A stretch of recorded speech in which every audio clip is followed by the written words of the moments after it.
byabo hano mu Rwanda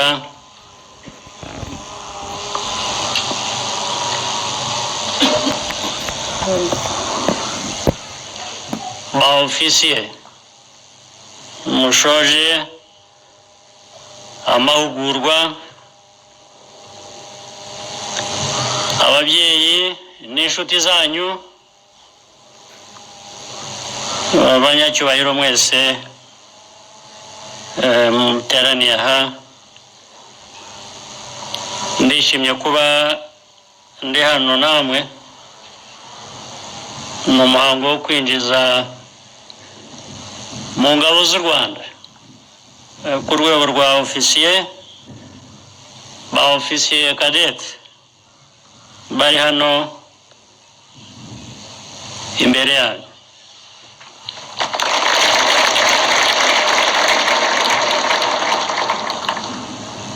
Ndashimira kandi n'ababigishije n'ababahaye ari inyigisho ari n'amahugurwa bitandukanye. Ngira ngo nshimire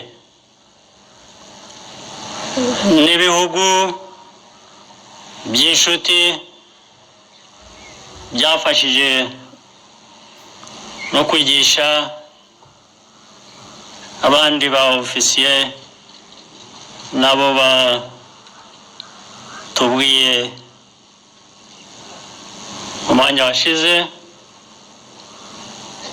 mu bihugu bitandukanye.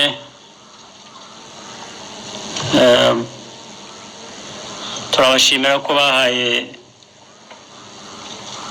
aba ofisiye abana bacu ayo mahugurwa. Ababyeyi ndabashimira cyane kuba mwaremeye ko abana banyu bashobora kujya muri uyu mwuga ndetse mukabibashishikariza. Nabo ubwabo mbashimira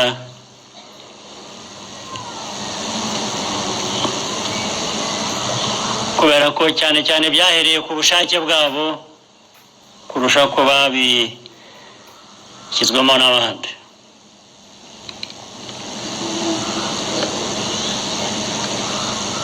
Abo ofisiye barangije amezi 12 y'amasomo n'imyitozo bikomeye,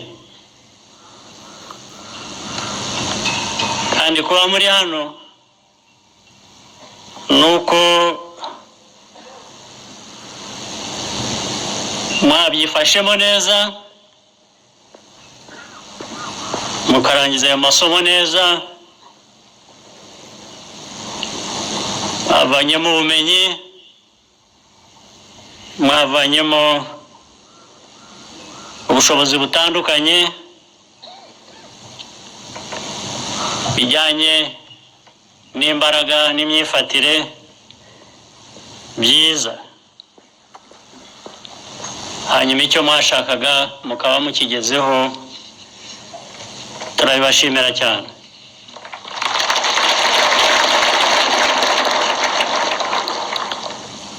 Sishidikanya ko ubu mwiteguye bihagije kandi mufite ibisabwa byose kugira ngo muzuze inshingano zanyu zo kurinda umutekano w'igihugu n'amajyambere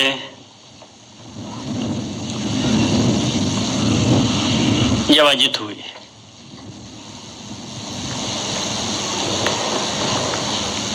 Ngira ngo ngire icyo mvuga hano. Ingabo z'u Rwanda n'abandi bose bashinzwe umutekano w'igihugu cyacu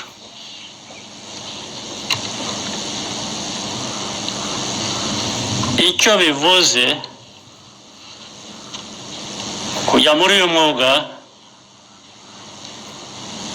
ni ukurinda abanyarwanda, igihugu n'abagituye bose,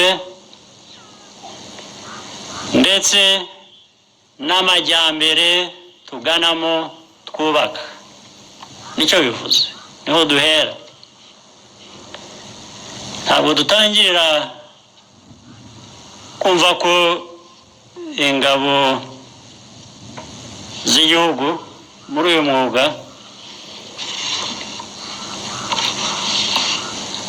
ari izo kurwana intambara. Ibyo biza hanyuma.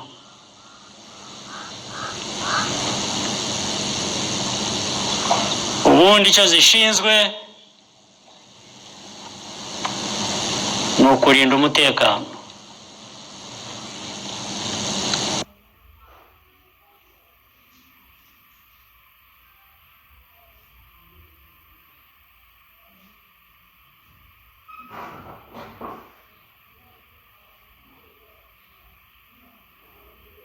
Hungabanyijwe n'intambara,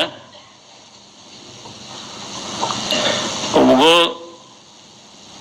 nibwo nyine ibyo bindi biza. Nicyo navuze ko biza hanyuma. Twe rero mu myumvire yacu, mu myumvire y'igihugu, myumvire y'abari muri uyu mwuga w'ingabo zirinda igihugu, aho niho duhera kubaka, kwiyubaka, kurinda ibyo byose igihugu kigeraho. Bitandukanye no kubaka ingabo mu buryo zishoza intambara. Ntabwo ari byo. Ni nayo mpamvu rero mu ngabo zacu mwumvise amasomo bamwe bakoze banyuzemo y'ubumenyi. Ibyo kamandanti w'ishuri yabitubwiye, ibijyanye n'ikoranabuhanga, ibijyanye n'ubundi bumenyi bufasha mu kubaka igihugu uko navugaga.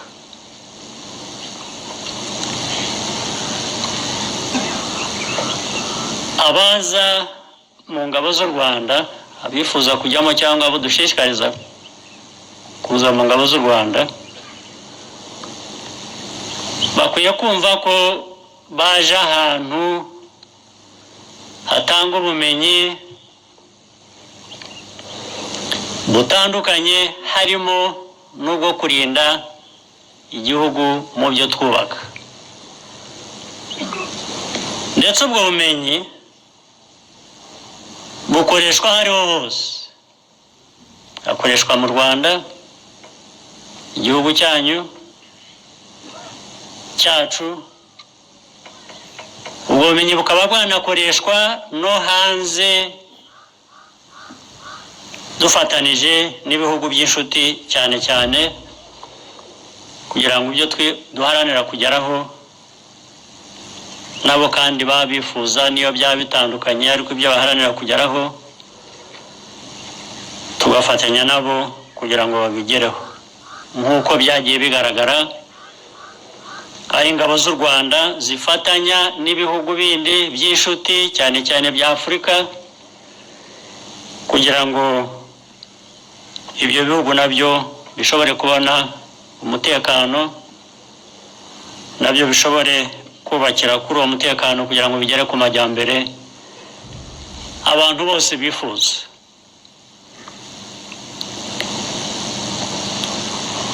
Ndetse bitari n'ibyo,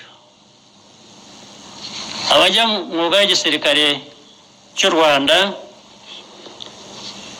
bashobora kugira n'akamaro no mu bundi buzima busanzwe.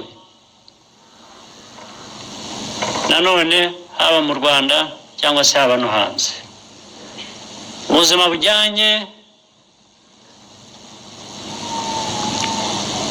ubuzima bwo hanze bujyanye n'ibyo bize, bijyanye na bwa bumenyi baha ingabo zacu muri aya mashuri barangije.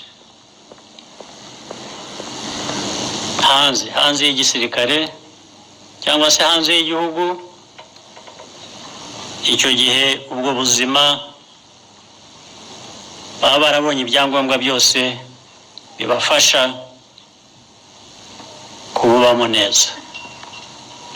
Ko bakwiriye kumva igisirikare cyacu kiriga, kirahugurwa, kigira ubumenyi ndetse buhanitse, ku buryo niyo byabaye ngombwa bimwe navugaga, ubwo bumenyi bw'ikoranabuhanga cyangwa buhanitse bukoreshwa no mu gihe amahoro atabonetse, tuyaharanira ngo agaruke, ari byo ndetse rimwe na rimwe bivamo noneho no kurwana ya ntambara.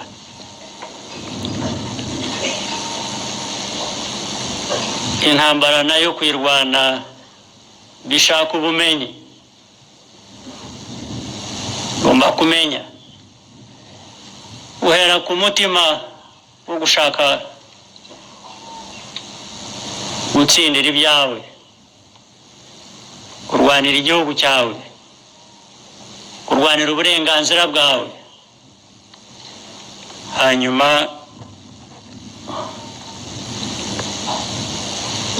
ibindi bigakurikira.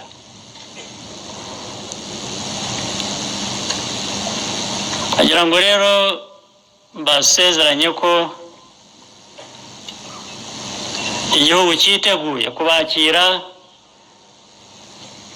ndetse no kugira ngo